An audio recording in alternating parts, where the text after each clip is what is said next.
தமிழகம் எங்கும் Max Gold cash for your gold. Max Gold நீங்க தங்க மட்டும் இல்லைங்க, பிளாட்டினம், டைமண்ட், சில்வர், ரூபினி எதை வேணாலும் விற்கலாம். உங்களுக்கான பணம் ரொக்கமா கையிலயோ இல்லைன்னா பேங்க் அக்கௌண்ட்லயோ உடனடியாக செலுத்திடுவாங்க. மார்க்கெட் மதிப்பை விட 100 ரூபாய் ஒரு கிராமுக்கு உங்களுக்கு கூடுதலாக கிடைக்கும். தமிழ்நாடு முழுக்க டோர் ஸ்டெப் சர்வீஸும் இவங்க ப்ரொவைட் பண்றாங்க. உங்களுக்கு கோல்ட விற்கணும்னு அதுக்கு ஒரே ஒரு பெஸ்ட் பிளேஸ் மேக்ஸ் கோல்டு தான். Call 04445454545.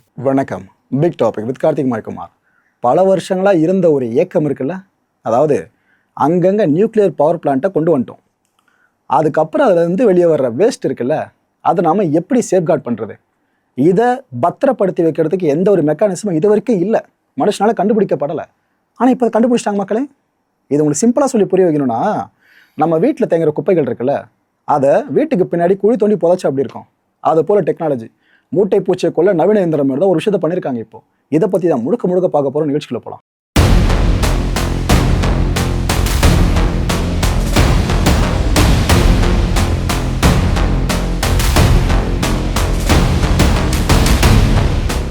Bro, nuclear power plant இதுக்கும் நமக்கு என்ன சம்மந்தம், நமக்கெல்லாம் பிரச்சனை இல்லையே அப்படின்னு பல பேர் இந்தியாவிலேருந்தே கேட்பீங்க.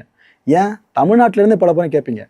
ரஜா, கூடங்குளம் மறந்துடாதீங்க, முக்கியமான விஷயம் அதுதான். அந்த கூடங்குளம் அணு மின் நிலையம் ரஷ்யா உதவியால் இங்கே இந்த ப்ராஜெக்டை இனிஷியேட் பண்ணாங்களா, அப்போ நிறைய பேரும் போராடினா ஞாபகம் இருக்கா? அதுக்கு ஒரே ஒரு காரணம் மட்டும்தான். ஏப்பா நீங்கள் மின்சாரத்தை உருவாக்குறீங்க இந்த அணுவை வச்சு, ஓகே அதெல்லாம் ரைட்டு, நல்ல விஷயம்தான். ஆனால் இந்த நியூக்ளியர் வேஸ்ட் இருக்குல்ல, அது என்ன பண்ணுவீங்க, எப்படி சேமித்து வைப்பீங்க, எங்கே பாதுகாப்பாக வைப்பீங்க? ஏன்னா இப்போ அந்த கூடங்குளம் அணுமின் நிலையம் இதுக்கப்புறம் இழுத்து மூடப்பட்டாலும், அந்த ரியாக்டர்ஸ்லாம் செயலிழந்து போனாலும் ஆயிரக்கணக்கான ஆண்டுகள் அதை நம்ம பாதுகாக்கணும். நடுவில் ஒரு வருஷம் ஏதாவது அங்கே மிஸ் ஆகி லீக்கேஜ் நடந்துச்சு, நம்ம ஒட்டு மொத்தமாக அணுக்கதிர்வீச்சு அபாயத்துக்கு உட்படணும். அவ்வளோ பெரிய ரிஸ்க் இருக்குது. ஸோ இப்போ நம்மளுக்கு கனெக்ட் ஆகுதா? Okay right. இப்போ கான்டென்ட்டில் ஃபுல்லாக ட்ராவல் பண்ணுங்கள். இந்த நியூக்ளியர் பிளான்ட்ஸ்லாம் முதல்ல வந்துச்சு பாருங்கள், 1950s அந்த காலகட்டத்தில். அந்த டைமில் நிறைய நாடுகள் ஃபேஸ் பண்ண பிரச்சனை என்ன தெரியுமா? சரி, நம்ம அணுவை வச்சு மின்சாரம் உருவாக்குறோம், ஆனால் இந்த வேஸ்டேஜை என்ன பண்ணுறது? எல்லாருக்கும் குழப்பம். ஏன்னா அந்த ரேடியோ ஆக்டிவ் நியூக்ளியர் வேஸ்ட் இருக்குது பார்த்தீங்களா, அதை ஃபுல்லாக நீங்கள் பத்திரப்படுத்தி வைக்கணும். அது நீங்கள் கொண்டு போய் ஈஸியாக குப்பையை கொட்டுற மாதிரி கொட்டிடலாம் முடியாது. அணுக்கதிர்வீச்சு அபாயத்தை பற்றி நீங்கள் தெரிஞ்சுக்கணுன்னாக்கா இந்த செர்னோபில் டிசாஸ்டர் இருக்குல்ல, அதை பற்றி நம்ம சேனலில் வீடியோ போட்டிருக்கோம் பாருங்கள். தெளிவாக அதில் சொல்லியிருப்பேன் என்னென்ன நடக்கும்னு சொல்லிட்டு. அந்த அபாயத்தை திரும்ப நம்ம ஃபேஸ் பண்ண வேண்டியது இருக்கும். அப்போ ஏற்பட்ட ரிஸ்க் ஃபேக்டரை அப்போது நம்ம ஃபேஸ் பண்ணிட்டு இருக்கோம். குரூஷியல் கொஸ்டின் என்ன தெரியுமா? இதுவரை காலமும் ஆயிரக்கணக்கான ஆண்டுகள் வரைக்கும் அந்த நியூக்ளியர் வேஸ்டேஜை நம்ம சேர்த்து வைக்கிறோன்னு வைங்க, அடுத்த தலைமுறை வந்து அதை ஒழுங்காக பார்த்துப்பாங்களா? நடுவில் ஏதாவது இயற்கை பேரிடர் நடந்து அது வெளியே லீக் ஆயிடுச்சுன்னா என்ன பண்ணுறது? இந்த கேள்வியை கேட்டுகிட்டே இருந்தாங்க. இந்த கேள்விக்கு எந்த நாடுகிட்டையும் பதிலே கிடையாதுங்க. அமெரிக்கா, ரஷ்யான்னு யாருக்கிட்டையும் பதில் இல்லை. ஆனால் அப்போ ஏற்பட்ட பதிலை இப்போ ஃபின்லாந்து கொடுத்துருக்கு. என்னன்னா, அந்த ஃபின்லாந்தில் பார்த்தீங்கன்னா ஒட்டு மொத்தமாக 2 நியூக்ளியர் பவர் பிளான்ட்ஸ் இருக்குது. அதில் ஒன்று பார்த்தீங்கன்னா லவிசாலியும், இன்னொன்று யூரோஹோக்கிலையும் இருக்குது. இந்த 2 இருக்கா, இதில் ஒட்டு மொத்தமாக சேர்த்து பார்த்தீங்கன்னா 5 நியூக்ளியர் ரியாக்டர்ஸ் இருக்குது. ரியாக்டர்ஸ் தான் முக்கியமே, அது இல்லைனா இந்த நியூக்ளியர் பிளான்ட்டே கிடையாது. இந்த 5 நியூக்ளியர் ரியாக்டர்ஸில் 3 எங்கே தரமா இருக்குது? நான் 2ஆவதாக சொன்ன பாருங்க, யூரோஹோக்கி. இந்த பிளான்ட்டில் இருக்குது 3 ரியாக்டர்ஸு. ஸோ ஃபின்லாந்து என்ன பண்ணுது, நாம் எங்கேயோ போயிட்டு இந்த தீர்வை கண்டுபிடிக்காம நம்மளோட இந்த பிளான்ட் இருக்குல்ல, அந்த பிளான்ட்டுக்கு அருகில் ஒரு தீர்வை கண்டுபிடிச்சா என்ன அப்படின்னு யோசிக்கிறாங்க. நாம் அங்கே வேஸ்டேஜை போட்டு நம்ம கொஞ்சம் சேஃபாக இருந்துப்போம்னு நினைக்கிறாங்க. ஸ்வீடன் என்ன பண்ணுது, இந்த உலகத்தோட முதல் நியூக்ளியர் வேஸ்டேஜ் டஸ்ட்பின் ஒன்று தான் உருவாக்கலான்னு முடிவு பண்ணுறாங்க. புரியுதா மக்களே? குப்பை கொட்டுற மாதிரி நியூக்ளியர் வேஸ்ட்டை கொட்டுறதுக்கு ஒரு டஸ்ட்பின். பல வருஷங்கள் பிளான் பண்ணுறாங்க இதுக்காக கன்ஸ்ட்ரக்ஷன் சார்ந்த பிளானாக இருக்கட்டும், சேஃப்டி ரிவ்யூஸாக இருக்கட்டும், எல்லாத்தையும் அந்தளவுக்கு ரொம்ப ஸ்பீடாக கொண்டு போகிறாங்க. அலசுறாங்க ஃபுல்லாக.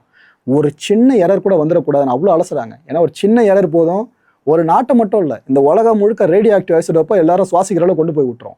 ஸோ அந்த எரர் நடந்துடக்கூடாதுன்னு அவ்வளோ தூரம் எல்லாருமே பார்த்து இந்த பிளானை கொண்டு போகிறாங்க. பிளான் ஃபைனலைஸ் ஆகிடுச்சு. இதுக்கப்புறம் பில்ட் பண்ண ஆரம்பிக்கிறோம்ல, கட்ட ஆரம்பிச்சிட்டாங்க. அந்த கன்ஸ்ட்ரக்ஷனை பற்றி சொல்கிறேன். இந்த சவுத் வெஸ்ட் ஃபின்லாந்தில் இருக்கிற இந்த யூரோஹோக்கி இருக்குது பார்த்தீங்கன்னா, இந்த பகுதி, அந்த இடத்த ஃபின்லாந்து சூஸ் பண்ணியாச்சு. நாம் இங்கேயே பில்ட் பண்ணிடலான்ட்டு. 433 மீட்டர்ஸ் ஆழம். எப்படி? இந்த யூரோஹோக்கியில் இருக்க ஒரு டென்ஸான ஃபாரஸ்ட்டுங்க.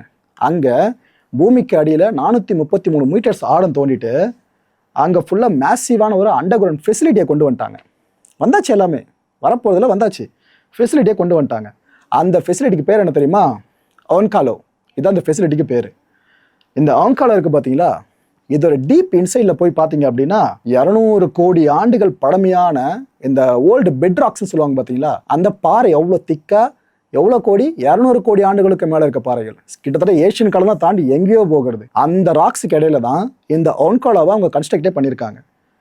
இதில் நீங்கள் போய் ரீச் பண்ணணும் அப்படின்னா, இப்போ மேலே இருக்கிற எம்ப்ளாயிஸ், இந்த ஊழியர்கள் இருப்பாங்களே, இது வந்த பிற்பாடு அங்கே இருக்கவங்க கீழே அந்த ஒன்காலா வரைக்கும் போகணுன்னாக்கா லிஃப்ட்டில் நீங்கள் ட்ராவல் பண்ணணும்.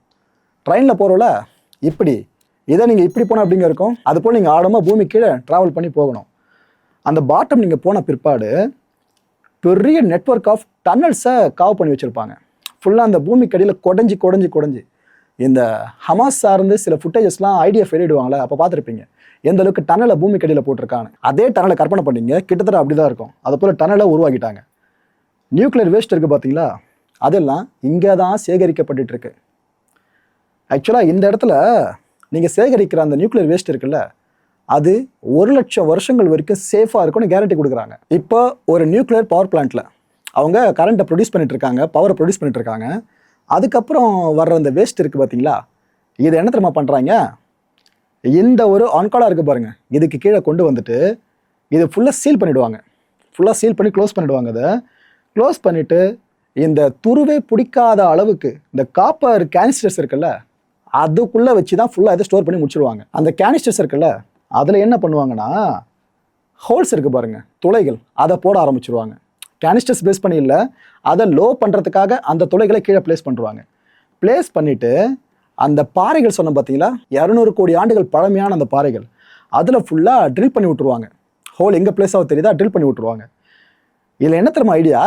ப்ரோ, கீழே வச்சிருக்கலாம், எதுக்கு இங்கே இதெல்லாம் பண்ணுறாங்க நோன்றாங்கன்னு கேட்டிங்கனாக்கா, யுரேனியம் ஓர் இருக்குல்ல, பூமியிலேருந்து கிடைக்குதா, அதை வச்சு தான் ஃபுல்லாக யுரேனியத்தை பேஸ் பண்ணி என்னென்ன வேலைகளை பார்த்துக்கிட்டு இருக்காங்களா, உலகம் பஞ்சாயத்தில் போயிட்டு இருக்குது, அதை பேஸ் பண்ணி தானே.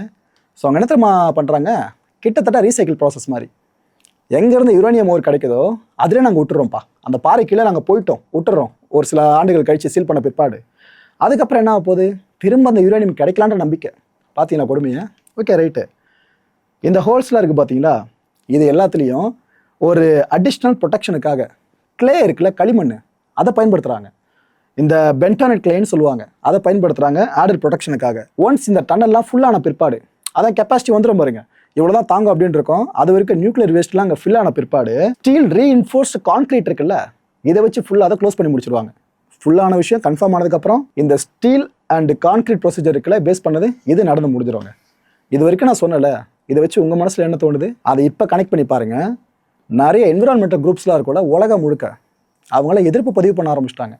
ஆனால் கரெக்டான கேள்வியை கேட்குறாங்க. என்னை பொறுத்த வரைக்கும் என்ன கேட்குறாங்கன்னா, ஏன்பா ஏதோ ஆபத்தை விளக்கி வைக்கிறோம், தீர்வை கண்டுபிடிக்கிறோன்னு சொல்லிட்டு இது இருக்கிற பெரிய டேஞ்சரஸான விஷயமா இருக்குது. ஏன்னா நியூக்ளியர் வேஸ்ட் அப்படின்றது இந்த உலகத்துக்கே பெரிய த்ரெட்டு, பூமிக்கே பெரிய த்ரெட்டு. அதை கொண்டு போய் திரும்ப நீங்கள் பூமிக்கு அடியிலே சேகரன்னு சொல்லி புதுசாக ஒன்று வேற சொல்கிறீங்க.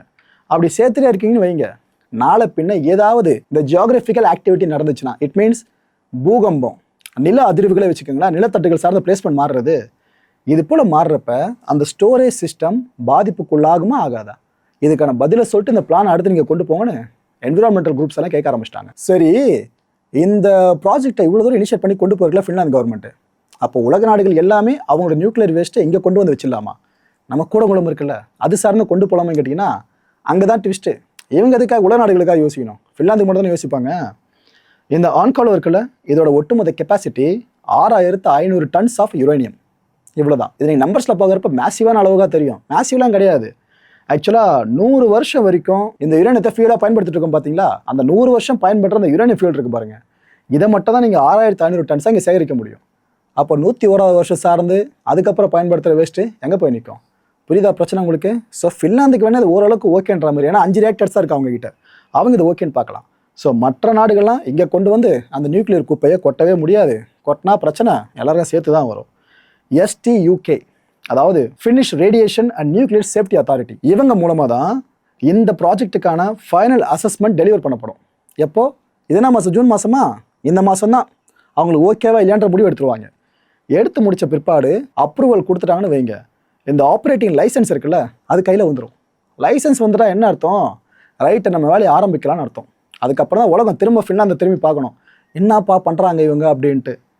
ஒருவேளை லைசன்ஸை கையில் வந்துருச்சுன்னு வைங்க, ஒன்று இந்த வருஷம், அப்படி இல்லையா அடுத்த வருஷத்துலேருந்து இவ்வளோ தூரம் எக்ஸ்பிளைன் பண்ண பாருங்க, இந்த ஃபெசிலிட்டி ஆப்ரேட் ஆக ஆரம்பிச்சிடும். சரி, உலகம் முழுக்க இவ்வளோ எதிர்ப்பு எழுது, ஃபின்லாந்து அரசு என்ன சொல்கிறாங்க அப்படின்னு கேட்டிங்கன்னா, விளக்கம் கொடுத்துருக்காங்க. டோன்ட் வரி, மக்களே, உலக நாடு மக்களே பயப்படாதீங்க அப்படின்றாங்க. அதாவது நாங்கள் சும்மாலாம் ஏனோ தானே இதை பண்ணலை, எல்லாத்தையும் பார்த்து பார்த்து செதுக்கியிருக்கோம்ப்பா. பல வருஷமாக சேஃப்டி அசஸ்மெண்ட்ஸ்லாம் பண்ணி ஒரு எரர் கூட இல்லைன்ற விஷயத்தை கன்ஃபார்ம் பண்ண பிற்பாடு தான் இந்த ப்ராஜெக்டை நாங்கள் இனிஷியேட் பண்ணியிருக்கோம்.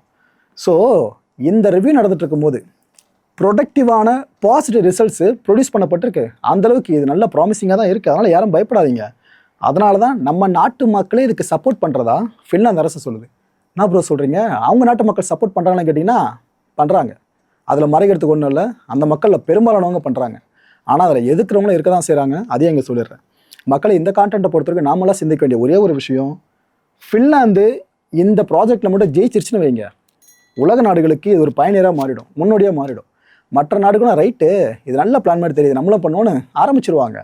அப்படி ஆரம்பித்து ஒரு நாடுகள்லையும் இந்த நியூக்ளியர் வேஸ்ட் ஸ்டோரேஜ் பண்ணுற சார்ந்த ஃபெசிலிட்டியை கொண்டு வந்துட்டாங்கன்னா யோசிச்சு பாருங்கள். அணு ஆயுதம் என்னங்க, அணு ஆயுத த்ரெட்டு, அதை விட பல்லாயிரக்கணக்கான த்ரெட்டை இது போஸ்ட் பண்ண ஆரம்பிச்சிடும் உலக நாடுகளுக்கே ஒட்டுமொத்தமாக. ஸோ பார்ப்போம். பல நாடுகள் ஃபின்லாந்தோட இந்த பிஹேவியர் தான் நோட் பண்ணிக்கிட்டு இருக்காங்க. அடுத்தடுத்து என்ன நடக்க போகுதுன்னு. இந்த ப்ராஜெக்ட் ஃபெயிலியர் ஆச்சுன்னா மற்ற நாடுகளை தொடாது, இது சக்ஸஸ் ஆகிடுச்சுன்னா மற்ற நாடுகளும் தொட ஆரம்பிச்சிடும். அப்படின்னா ப்ரோ மற்ற நாடுகளை தொட்டால் சேஃப்டியான்னு கேட்டிங்கன்னா அதுக்கப்புறம் தான் பெரிய பிரச்சனை ஃபேஸ் பண்ணுவோமே. ஏன்னா நியூக்ளியர்ன்ற ஒரு விஷயத்தை நம்ம கொண்டு வந்துட்டோம்ல, அது மற்ற விஷயங்கள் சாதனை பயன்படுத்துறது வேறு. ஆனால் வேஸ்டேஜ்னு ஒன்று இருக்குது பாருங்கள். இன்ஃபேக்ட் அணு ஆயுதம் உருவாக்குறாங்களா, இந்த நியூக்ளியர் வேஸ்ட்டை வச்சு தான் பண்ணுவாங்க. பிளான்ட்டை பேஸ் பண்ணி வர நியூக்ளியர் வேஸ்ட்டையும் அதையும் மறந்துடாதீங்க. இவ்வளோ பிரச்சனை இருக்குது. ஒரு மாதிரி கண்டுபிடிச்சாலும் பிரச்சனை தான், நியூக்ளியர் பேஸ் பண்ணி இதுக்கான ஸ்டோரேஜ் ஃபெசிலிட்டியை கண்டுபிடிக்காம விட்டாலும் பிரச்சனை தான். எங்கே வந்து சிக்கியிருக்கும் பார்த்தீங்களா?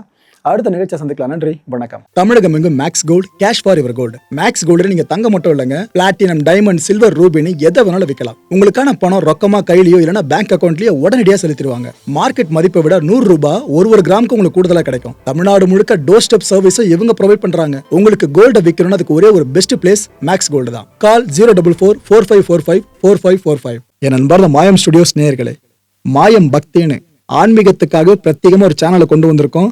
மறக்காம சப்ஸ்கிரைப் பண்ணி அந்த சேனலுக்கு உங்களோட ஆதரவை மனப்பூர்வமாக தெரிவிங்க. வணக்கம் மாயம் ஸ்டுடியோஸ் நண்பர்களே.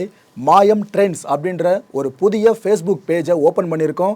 நீங்கள் யூடியூப்பில் பார்த்துட்டு இருக்கீங்களா நம்மளோட கான்டென்ட்ஸ்லாம், இதெல்லாம் விட ஒரு படி மேலே ரொம்ப கிறிஸ்பாகவும் ரொம்ப சூப்பராகவும் நிறைய கான்டென்ட்ஸ் உங்களுக்கு இந்த பேஜில் காத்துட்ருக்குங்க. ஸோ உடனடியாக ஃபேஸ்புக் பிளாட்ஃபார்ம் போங்க, மாயம் ட்ரெண்ட்ஸ்னு டைப் பண்ணி சர்ச் பண்ணி நம்ம பேஜை ஃபாலோ பண்ணுங்கள். அப்படியே நம்ம சேனலையும் நீங்கள் சப்ஸ்கிரைப் பண்ணிட்டீங்க அப்படின்னா இன்னும் நிறைய புது கான்டென்ட்ஸை உங்களுக்காக ப்ரொடியூஸ் பண்ணி கொடுத்துக்கிட்டே இருப்பாங்க. நீங்கள் பண்ணுற ஒவ்வொரு சப்ஸ்கிரிப்ஷனும் எங்களுக்கு பெரிய மோட்டிவேஷனாக அமையும்.